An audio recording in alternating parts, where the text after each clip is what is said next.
If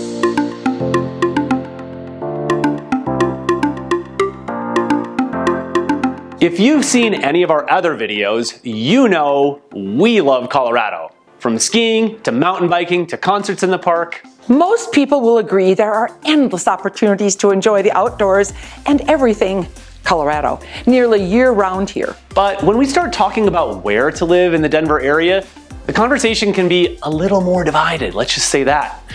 After moving from Minnesota, much of my childhood was spent living in the suburbs. And I lived in the burbs for about 15 years before making the move into Denver, the city. I also live in the city, aka Denver. We're going to share why we love living here.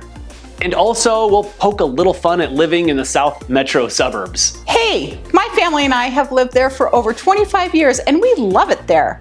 One of the best parts, we don't have to worry about parking like you do in Denver. That is true. Parking can be an issue in and around Denver, but one of the biggest draws of living here is the walkability and close access to restaurants and shops. Many neighborhoods in Denver have restaurants, coffee shops, boutiques, bars, and more within a matter of blocks or a short bike or car ride. Not to mention all the professional sports teams. The Broncos, Nuggets, Avs, and Rockies all play in Denver. When we're working with buyers, being near these amenities is at the top of their wish list. Living in the South Metro suburbs, your closest neighborhood coffee shops or restaurants might be, well, like a 30 or 45-minute walk. Okay, I'll give you that. But there are times it would be nice to walk down the street for a cup of coffee. But what about the age of the homes? At least in the burbs, we have newer homes with open floor plans. That's one of my favorite things about living in Denver. The vintage homes exude so much character. Consider the various architectural styles. There's Craftsman, Tudor, Victorian, mid-century modern, Denver Square, and more. These are all crafted from a bygone era with exceptional construction and attention to detail.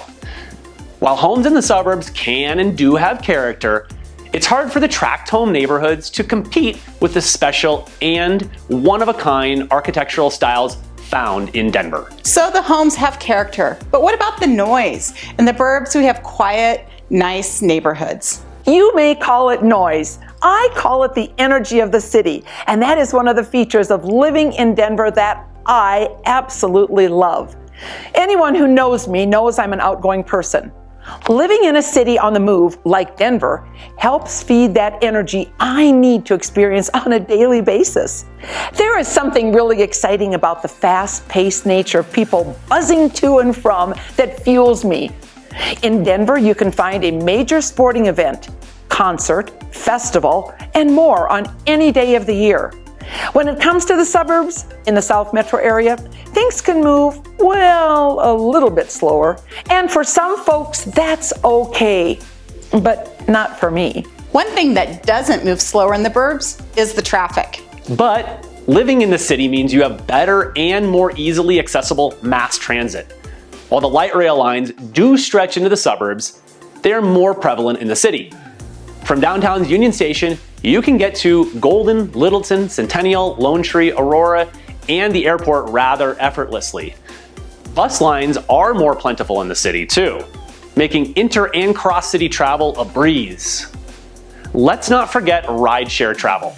In the city, you tend to have more drivers, meaning shorter wait times to get to your destination. If you live in the South Metro suburbs, your best bet for travel is most likely going to be your own vehicle. So prepare to tack on a lot of mileage to your cars. At least in the burbs, we have our own private yard for entertaining. True, but something unique to Denver and city living is the way in which outdoor space is used. On a summer day in many Denver parks, you will find volleyball games going. Think Wash Park, where there are usually dozens of games on any given day. People sunbathing in Cheeseman Park, and large gatherings of people just hanging out. In the suburbs, you tend to see smaller groups and kid-focused activities. We'd like to give a huge thank you to Jill Burbach for joining us today. You should definitely visit her channel at South Metro Denver Living Homes for her take on living in South Metro area versus Denver and what makes the suburbs so great. Plus, she has a lot of other great content on there to check out. Well, that's a wrap for us. We hope you've enjoyed our take on living in Denver versus South Metro. Have questions for us? Just let us know. We're here to help.